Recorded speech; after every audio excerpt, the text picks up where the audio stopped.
अस्सलामुअलैकुम नाजरीन, ताज 92 न्यूज के साथ मैं हूं नाइला भट्टी। चलते हैं आज की अहम खबर की तरफ।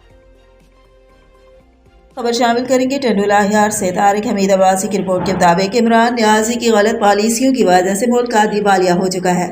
उनकी अवाम दुश्मन पॉलिसियों की वजह से महंगाई उरूज पर है, लेकिन जल्द मुल्क की तकदीर बदलने वाली है। इन ख्यालात के साथ साबिक सूबाई वजीर PPP हैदराबाद के डिवीजनल सदर सैयद अली नवाज शाह ने नसरपुर रोड पर समाजी रहनुमा रजाक दिल के नए काम होने वाले पेट्रोल पंप का इफ्तिताह करने के बाद मीडिया से बातचीत करते हुए कहा।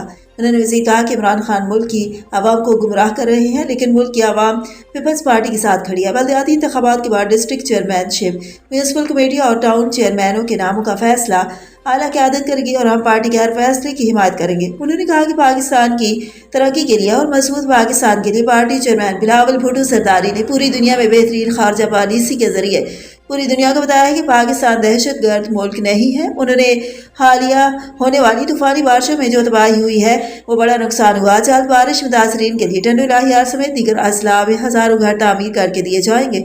इन लोगों को मजीद रिलीफ भी फराहम किया जाएगा। उन्होंने कहा कि आज के दौर में सरमायाकारी करना मुल्क कौम के लिए बेहतरीन कदम है। आज पेट्रोल पंप का इफ्तिताह का मकसद है कि कई खानदान के लोगों को रोजगार फराहम किया जाए।